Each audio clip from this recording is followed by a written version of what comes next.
చంద్రయాన్-3 విజయం గురించి భారతీయులే కాదు ప్రపంచం మొత్తం మాట్లాడుతోంది. బట్ మన ఇస్రో 20 ఏళ్ల క్రితమే చంద్రుడిపైన వెళ్ళి ఉండేది అంటే మీరు నమ్ముతారా? ఎస్, 20 ఏళ్ల క్రితమే ఇస్రో చంద్రయాన్ వంటి ప్రాజెక్ట్స్ను తయారు చేసి ఉండేది. కానీ ఇస్రో ఎదుగుదలను కావాలనే ఒక దేశం ఆపింది. ఇస్రోను కావాలని ఆపిన దేశం పేరు అమెరికా. అప్పటి అమెరికా అధ్యక్షుడు బిల్ క్లింటన్ నేతృత్వంలోనే ఇదంతా జరిగింది. క్లింటన్ పర్యవేక్షణలో అమెరికన్ ఇంటెలిజెన్స్ ఏజెన్సీ అయిన CIA ఆధ్వర్యంలో జరిగిన స్పై గేమ్ యొక్క ఫలితం ఇస్రో యొక్క విలువైన 20 ఏళ్ల సమయం వృధా అయింది. 18th జనవరి 1991 ఇండియా యొక్క స్పేస్ రీసెర్చ్ ఏజెన్సీ అయిన ఇస్రో రష్యా యొక్క అప్పటి స్పేస్ ఏజెన్సీ అయిన గ్లావ్ కాస్మోస్తో ఒక ఒప్పందం చేసుకుంది. ఆ ఒప్పందం ఏంటి అంటే రాకెట్ను అంతరిక్షానికి పంపడానికి కావాల్సిన క్రయోజెనిక్ ఇంజన్స్ను డెవలప్ చేసే టెక్నాలజీను అమ్మే ఒప్పందం చేసుకుంది. క్రయోజెనిక్ ఇంజన్స్ అనేవి అంతరిక్ష ప్రయాణానికి ప్రాణం లాంటివి. అంతరిక్షానికి లేదా చంద్రుడి వంటి వేరే గ్రహాలకు శాటిలైట్స్ను లేదా స్పేస్ క్రాఫ్ట్స్ను పంపే రాకెట్స్ను పవర్ చేసే ఇంజన్స్ను క్రయోజెనిక్ ఇంజన్స్ అంటారు. కార్స్ అండ్ బైక్స్కు పెట్రోల్ ఇంజన్స్ ఎలాగైతే ఉన్నాయో రాకెట్స్ను లిఫ్ట్ చేయడానికి కూడా సాలిడ్ ప్రొపెల్లెంట్ ఫ్యూల్ ద్వారా పవర్ అయ్యే క్రయోజెనిక్ ఇంజన్స్ అనేవి కావాలి. అంతెందుకు మొన్న మన చంద్రయాన్-3ను అర్త్ ఆర్బిట్ వరకు తీసుకువెళ్ళి వదిలిన LVM-3M4 రాకెట్ యొక్క ఇంజిన్ కూడా CE-20 క్రయోజెనిక్ ఇంజిన్ ద్వారా పవర్ చేయబడింది. చంద్రయాన్-3 విజయంలో మనందరం విక్రమ్ ల్యాండర్ గురించి, ప్రజ్ఞాన్ రోవర్ గురించి మాట్లాడుకున్నాం. బట్ క్రయోజెనిక్ ఇంజన్ టెక్నాలజీతో నడిచే LVM-3M4 రాకెట్ ఈ మొత్తం మిషన్లో వెన్నుక లాంటిది, బేస్ లాంటిది. రాకెట్స్కు హాట్ లాంటి టెక్నాలజీ ఉంది. స్పేస్లో ఆధిపత్యం సాధించాలి అంటే మొదటగా క్రయోజెనిక్ టెక్నాలజీ మన దగ్గర ఉండాలి. 1980sలో క్రయోజెనిక్ ఇంజన్స్ యొక్క టెక్నాలజీ ఇస్రో దగ్గర లేదు. అప్పట్లో America, Japan, France, Russia, Germany వంటి దేశాల దగ్గర మాత్రమే క్రయోజెనిక్ ఇంజన్ టెక్నాలజీ ఉండేది.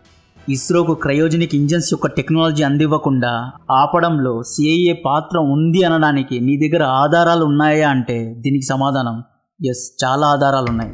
ఆథర్ బ్రెయిన్ హార్వే రాసిన Russian space the failed frontier అనే బుక్లో ఇలా రాసి ఉంది.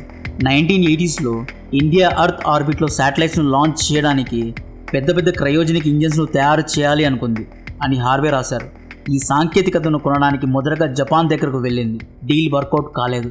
నెక్స్ట్ అమెరికా యొక్క జనరల్ డైనమిక్ కార్పొరేషన్ అనే కంపెనీ దగ్గరకు వెళ్ళింది. బట్ అమెరికా ఎక్కువ ధరను కోట్ చేసింది. నెక్స్ట్ ఇస్రో యూరోప్ యొక్క ఏరియన్ స్పేస్ దగ్గరకు వెళ్ళింది. బట్ వర్కౌట్ అవ్వలేదు. అట్ లాస్ట్ మన మిత్రదేశమైన సోవియట్ యూనియన్ మనకు హెల్ప్ చేయడానికి ముందుకొచ్చింది. క్రయోజెనిక్ ఇంజిన్ యొక్క టెక్నాలజీను మీకు అమ్ముతాము అని చెప్పి కేవలం $200 మిలియన్ మాత్రమే ఛార్జ్ చేసింది అని హార్వే తన బుక్లో రాసుకొచ్చారు. అలాగే హార్వే తన బుక్లో అమెరికా ఇండియా క్రయోజెనిక్ ఇంజన్ టెక్నాలజీని డెవలప్ చేయడంలో ఎన్నో శాంక్షన్స్ విధించింది అని రాసుకొచ్చారు. ఆ కాలంలో అమెరికా, సోవియట్ యూనియన్ మధ్య కోల్డ్ వార్ నడిచేది. రష్యా అనేది స్పేస్లో రారాజులాగా ఉండేది. 1957లో సోవియట్ యూనియన్ స్పుత్నిక్ 1 అనే మొట్టమొదటి శాటిలైట్ను స్పేస్లో పంపి చరిత్ర సృష్టించింది. 1959లోనే రష్యా మూన్ నార్త్ పోల్లో తన ల్యాండర్ను ల్యాండ్ చేసి ప్రపంచవ్యాప్తంగా సెన్సేషన్ అయింది. అప్పటి వరకు అమెరికా యొక్క ఒక్క శాటిలైట్ కూడా అంతరిక్షంలో ల్యాండ్ అవ్వలేదు. అమెరికా కసి ఎలాగుండేది అంటే అన్నిట్లో మేమే ఫస్ట్ ఉండాలి అనే కసి అమెరికన్స్లో ఉండేది. మాకంటే ముందు రష్యా స్పేస్కు ఎలా వెళ్ళింది, మేము కదా ఫస్ట్ వెళ్ళాలి అనే మొండితనం అమెరికాలో ఉండేది. ఇప్పటికీ అమెరికాలో అదే మొండితనం ఉంది. ఇస్రో సౌత్ పోల్లో వెళ్ళింది అంటే నాసా కంగ్రాచులేట్ చేసింది. బట్ నాసా సెకండ్ ప్లేస్ను అస్సలు జీర్ణించుకోదు. ఇంకొన్ని ఏళ్లలో నాసా డెఫినెట్గా సౌత్ పోల్లో మనిషిని పంపి రికార్డ్ రాస్తుంది. తిరిగి కోల్డ్ వార్ దగ్గరికి వెళ్తే రష్యన్స్లో కూడా ఇదే కసి ఉండేది. అణుబాంబులను అమెరికన్స్ ఫస్ట్ ఎలా తయారు చేశారు, మేము కదా అణుబాంబులను తయారు చేయాలి అనే మైండ్ సెట్ రష్యన్స్ దగ్గర ఉండేది. అమెరికా పొండు మీద కారం చెల్లినట్లు 1959లో రష్యా మూన్ నార్త్ పోల్లో తన ల్యాండర్ను ల్యాండ్ చేసింది. దీంతో అమెరికా మేము కూడా మూన్కు వెళ్ళాలి అనే సంకల్పం పెట్టుకుంది. దీని తర్వాత రష్యా, అమెరికా మధ్య స్పై గేమ్ స్టార్ట్ అయింది. స్పేస్ రేస్ మొదలైంది. గూఢచర్యం తారాస్థాయికి చేరుకుంది. ఒకరు సాంకేతికను ఇంకొకరు దొంగలించసాగారు. ఒకరి ల్యాబ్స్లో ఇంకొక దేశ ఏజెంట్స్ స్పై చేయడం మొదలుపెట్టారు. అమెరికన్ CIA ఏజెంట్స్ రష్యాలో స్పై చేయడం, అలాగే రష్యా యొక్క KGB ఏజెంట్స్ అమెరికాలో స్పై చేయడం అనేది 1947 నుండి 1991 వరకు సాగింది. దీన్నే కోల్డ్ వార్ అంటారు. సో ఆ టైంలో ఇండియా నాన్ అలైన్డ్గా ఉన్నా కూడా సోవియట్ యూనియన్ వైపే ఎక్కువగా ఇంక్లైనే ఉండేది. సో ఆబ్వియస్గా రష్యా ఇండియాకు హెల్ప్ చేయాలి అనుకుంది. క్రయోజెనిక్ ఇంజిన్స్ టెక్నాలజీస్ ట్రాన్స్ఫర్ చేయడానికి ఒక ఒప్పందం కూడా చేసుకుంది. 18th జనవరి 1991లో ఇస్రో మరియు రష్యన్ స్పేస్ ఏజెన్సీ అయిన గ్లావ్ కాస్మోస్ మధ్య డీల్ ఓకే అయింది.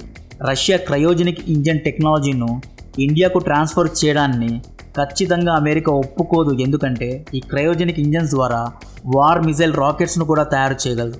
ఇండియా అప్పట్లో అగ్ని మిజైల్స్ను డెవలప్ చేసేది. ఎక్కడ ఇండియా అగ్ని మిజైల్స్లో క్రయోజెనిక్ ఇంజన్స్ను వాడి శక్తివంతంగా మారుతుందేమో అని అమెరికా భయపడింది. బేసికలీ అమెరికా యాటిట్యూడ్ ఎలా ఉండేది అంటే తమ దగ్గరే అణుబాంబులు ఉండాలి, తమ దగ్గరే మిసైల్ టెక్నాలజీ ఉండాలి అనే విధంగా ఉండేది. పొరపాటున వేరే దేశాలు ఎస్పెషల్లీ ఏషియన్ లేదా మిడిల్ ఈస్టర్న్ దేశాలు అణుబాంబు తయారు చేసినా లేదా మిజైల్స్ను తయారు చేసినా అమెరికా శాంక్షన్స్ను విధించేది. హిపోక్రసీ అనే పదానికి బ్రాండ్ అంబాసిడర్ అమెరికా అనడంలో సిగ్గుపడే అవసరమే లేదు. అమెరికన్ యాటిట్యూడ్ పార్టీకి వెళ్ళిన అందమైన అమ్మాయిలాగా ఉంటుంది. నేను తప్పితే ఎవ్వరూ పార్టీలో అందంగా కనిపించకూడదు అనే యాటిట్యూడ్ అమెరికాది. ఇస్రో మరియు గ్లావ్ కాస్మోస్కు బాగా తెలుసు అమెరికా డెఫినెట్గా ఈ డీల్ పైన శాంక్షన్స్ను విధిస్తుంది అని. సో అందుకే ఇస్రో మరియు గ్లావ్ కాస్మోస్ ప్లాన్ బిను తయారు చేశారు. గ్లావ్ కాస్మోస్ డైరెక్ట్గా సీజీ టెక్నాలజీను ఇస్రోకు అమ్మకుండా కేరళ రాష్ట్రానికి చెందిన కేరళ హైటెక్ ఇండస్ట్రీస్ లిమిటెడ్ అనే కంపెనీకి అమ్మింది. ఈ టెక్నాలజీను కేరళ కంపెనీ ద్వారా ఇస్రోకు చేరవేయాలి అనుకున్నారు. బట్ 1992లో ఈ విషయం అమెరికాకు లీక్ అయింది. వెంటనే అమెరికా రష్యా అండ్ ఇండియా పైన ఎంటీసీఆర్ అనే శాంక్షన్ విధించింది. ఎంటీసీఆర్ అంటే మిజైల్ టెక్నాలజీ కంట్రోల్ రెజిమ్. ఈ శాంక్షన్స్లో మిజైల్కు సంబంధిత సాంకేతికతను నాన్ వెస్టర్న్ దేశాలకు అమ్మకూడదు అనే హ్యూమిలియేటింగ్ క్లాజ్ ఉండేది. తెల్ల జాతి వారితో తప్ప ఏ జాతి వారికి సుపీరియర్ టెక్నాలజీ అందుబాటులో ఉండకూడదు అనేదే ఈ క్లాజ్.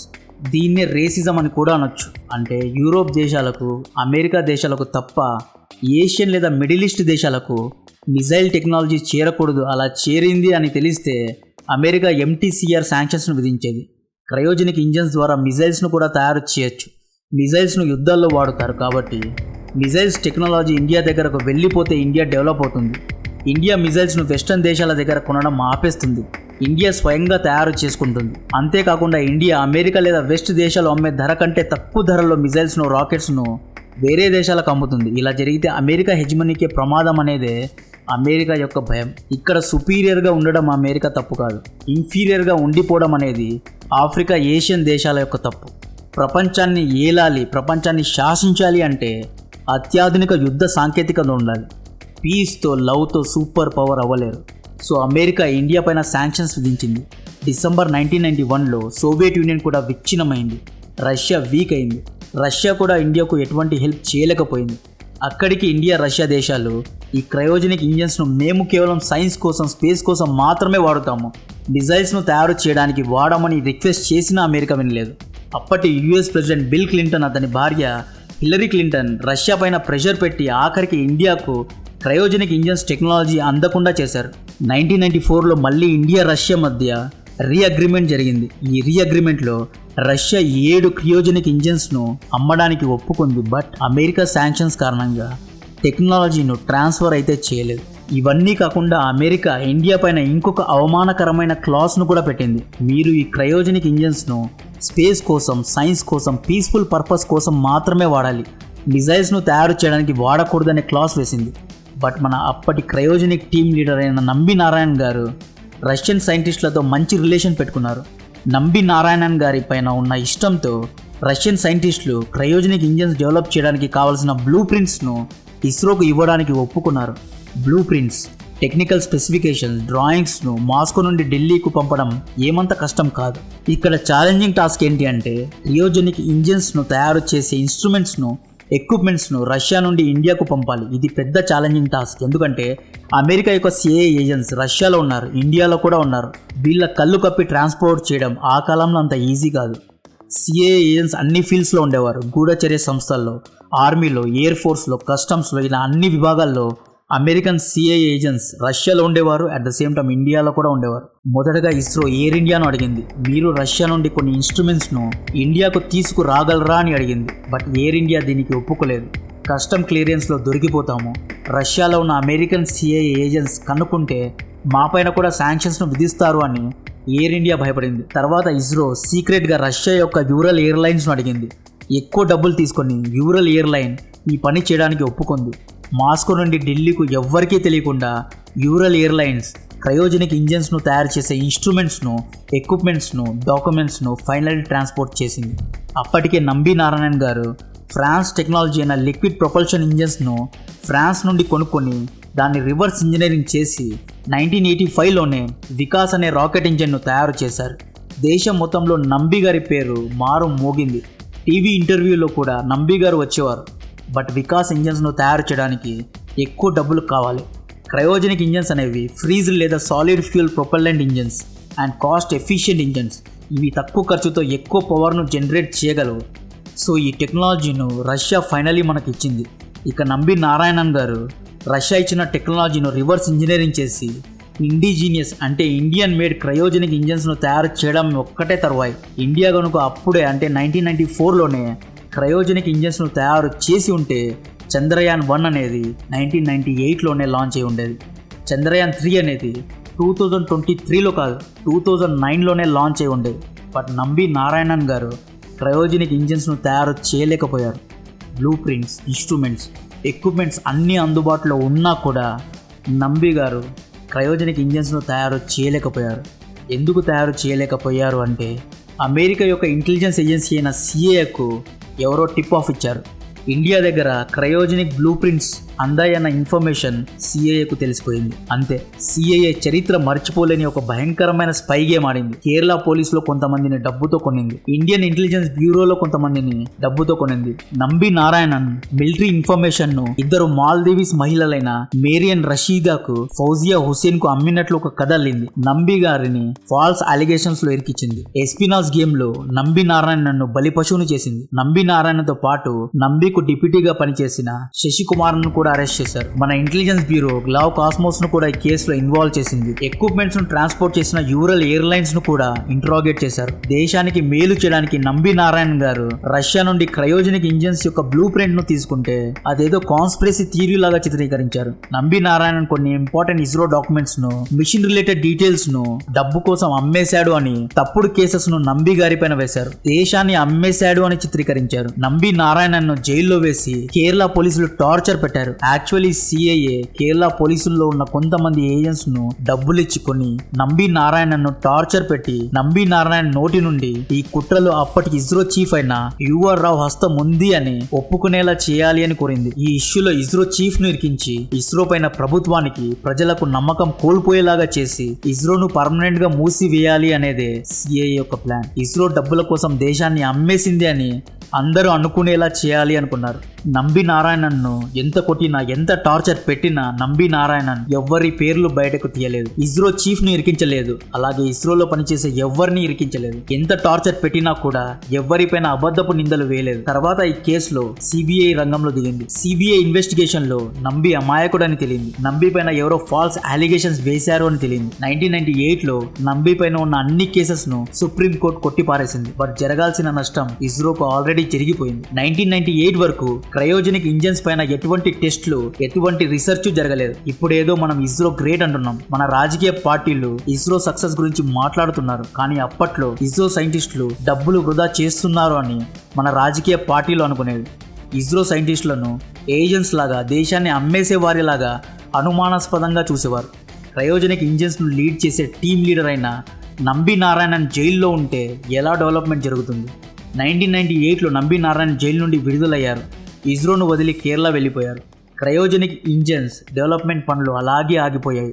రీసెర్చ్ పనులు కూడా అలాగే ఆగిపోయాయి. మళ్ళీ ఇస్రో బేస్ నుండి కష్టపడి సొంతంగా క్రయోజెనిక్ ఇంజన్స్ ను తయారు చేయడానికి 20 ఏళ్లు పట్టింది. 2014లో ISRO Indian made cryogenic engines ను ఫైనలీ తయారు చేసింది.